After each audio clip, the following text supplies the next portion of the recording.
Brand new from FMS is this fully licensed Toyota LC80, 1/10 scale, brushless, a collaboration with Outdoor Vehicle Recreation. This is their FCX10 Pro, and I think it's the fourth sort of version of this LC80. The first one they had was the brushed one. I had a lot of fun with that. It looked really good, it performed really well. So after the brushed, they then brought out a Pro, which was brushless. It had portal axles, locking diffs, front wheel drive, rear wheel drive, 4-wheel drive, 2-speed gearbox, very much the same as their first FCX10, which was the Blazer. Then they brought out a V2 of the Pro. I think it's a faster motor. The gearbox was then just a basic 2-speed. It wasn't selectable front, rear and dig and stuff. It still had the portal axles and it still had the locking diffs. Oh, lots of nice stickers. And now we've got this one. So you could say this is the V3 version of the Pro, although I don't know whether you could call it officially a V3 because this is straight axle rather than portals. It hasn't got lock-in diffs and it is just a basic 2-speed gearbox. Although it is still brushless, and my word,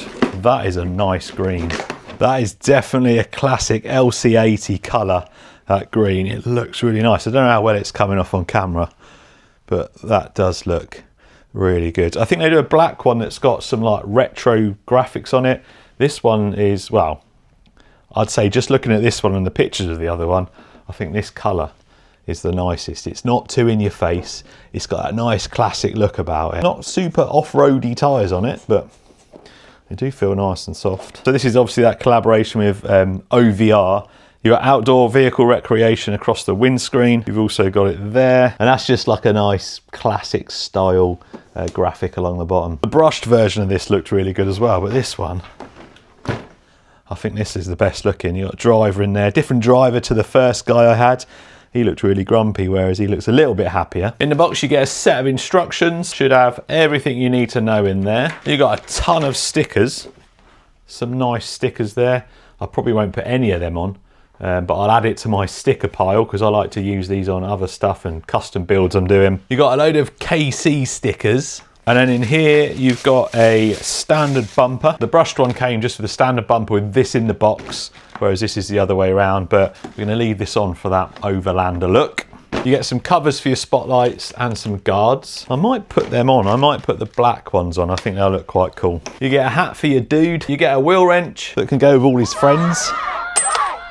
You get some hardware there. I guess that's maybe for a bumper change. And then 2 Allen keys. Was that Allen? How good does it look with them covers on now?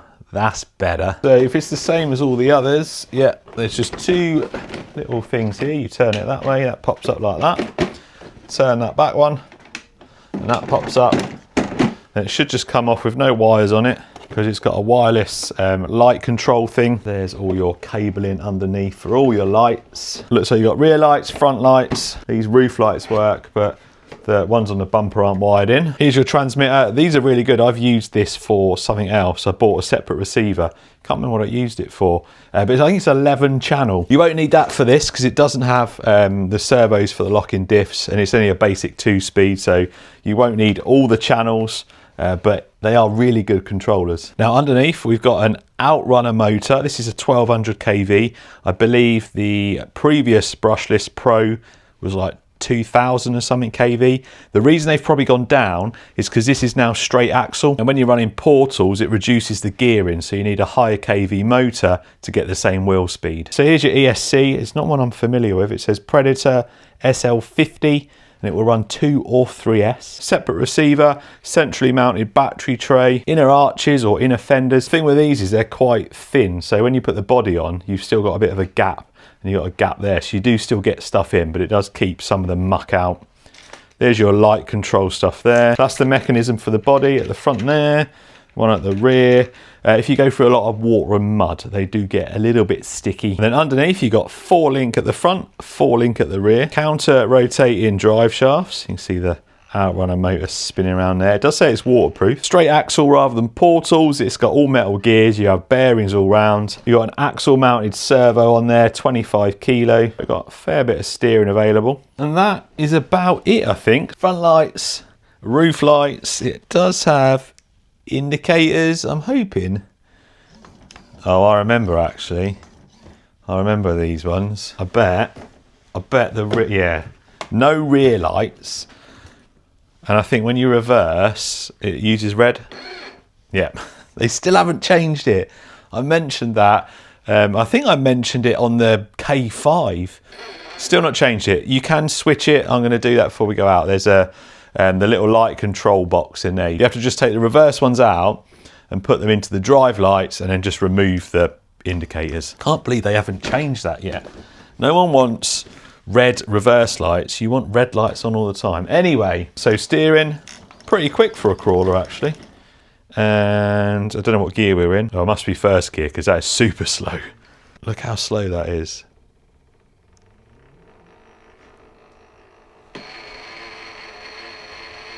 That is loud.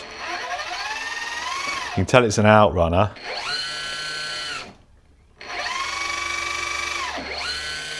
That is very loud. And second gear, let's have a guess. Nope, that one.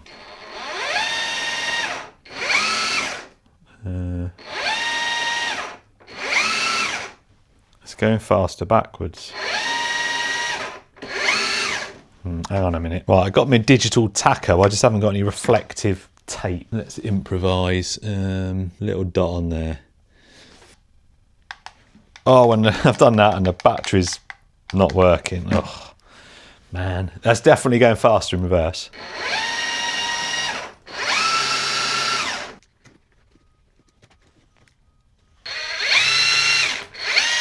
There we go. So I've reversed the cable on there, reversed the throttle. I don't know whether it's meant to be like that, but I wonder if that was a mistake by them or just how it is. So indicators out, that's these two.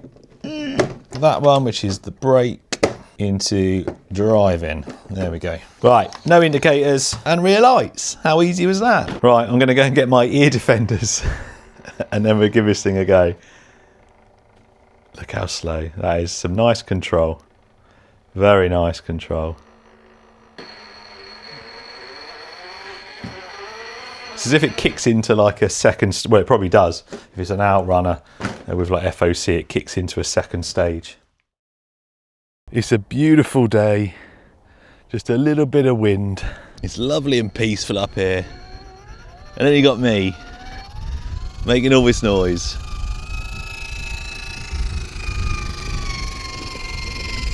Oh, right, I'm not going to mention it anymore. It's quite loud. There you go, the end. Beautiful control though. Oh, no grip for that. Some super low down control.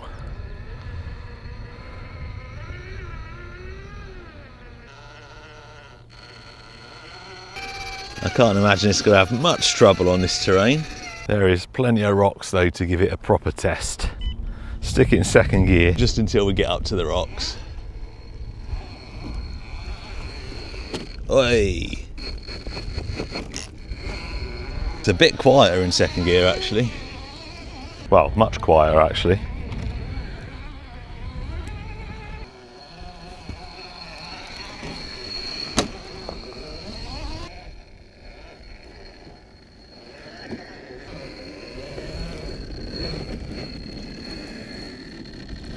Tiny bit of cogging in second gear, but it's doing it all right. You just have to give the throttle a little punch. Not sure what the gearing is on this, but it's doing all right.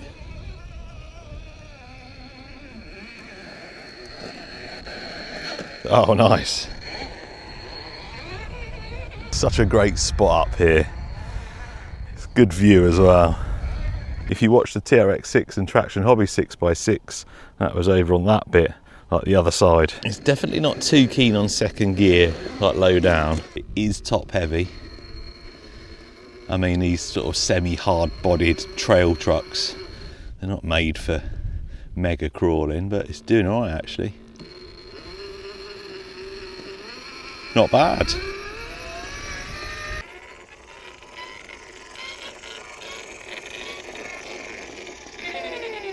Oh, it's like a scene from Top Gear.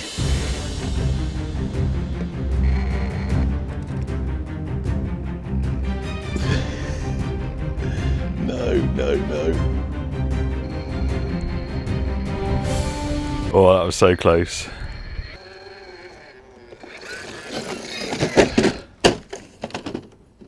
Well, I did try. So I've changed it to 3S to get a little bit more wheel speed out of it, but even in low gear, I still don't think that's enough wheel speed to get you out of trouble. And high gear is just, I mean, it's doing all right, but you can see it cogging. Yeah, there's something not quite right with the gearing on this. It's geared a bit too much. Too much for second gear, not enough for first gear. That's fast. Whoa. This is not the place to be speed running. It's definitely nicer in second gear with 3 than it is with 2S. So there's your conclusion for that. Oh, I've lost a light cap.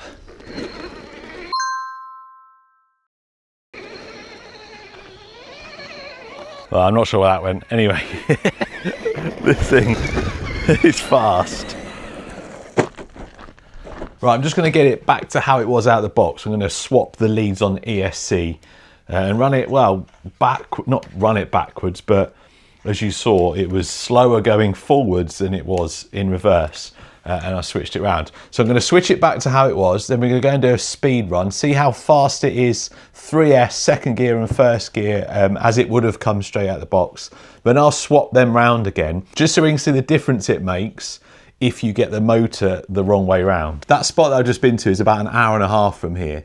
And on my way back, I was just kind of reflecting on that run, really. Initially I was going to use the word unimpressed, but I think that's not fair actually, because it's not that I'm unimpressed with it, it just hasn't impressed me any more than the original one did, the original brushed one. I mean, it looks awesome and it drives really well, but for me it just doesn't do anything more than the basic one can do. Put this OVR body on the brushed one and I'd be happy. If anything, it's probably not as impressive as the brushed one because it's brushless, so it should be good.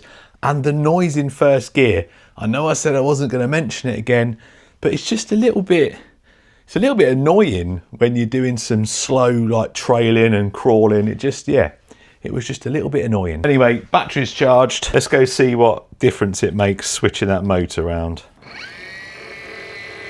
Oh, 2.3, 2.5, 2.8. 2. It said 2.8. I'm sure that said 2.8. Anyway, 2 miles an hour. High gear, I reckon that is 7, maybe 10.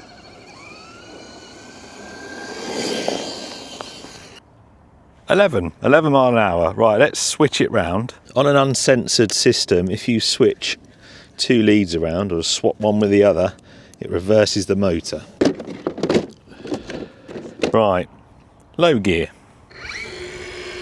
Not much quicker. Oh, it looks about the same. Yeah, 2 again. High gear. Oh, that struggled then, and then it made a bit of a weird sound. And it's as if it, there, what's going on? Yeah, that's a bit weird. It goes sort of like, oh man. It's like a little bit of VTEC or turbo lag. Listen. Yeah, weird. If you start off smoothly, it might not do that. No.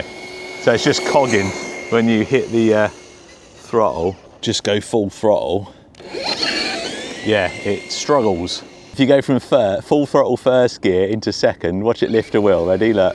I don't recommend doing this, although it is Metal Gears. 3, 2, 1. Faster than 11? 16, yeah. So switching the motor wires round makes it 5 mile an hour faster going forwards. Let's see if it'll do 16 off-road.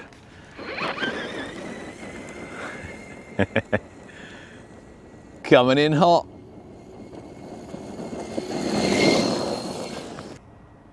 Oh, 15, close enough.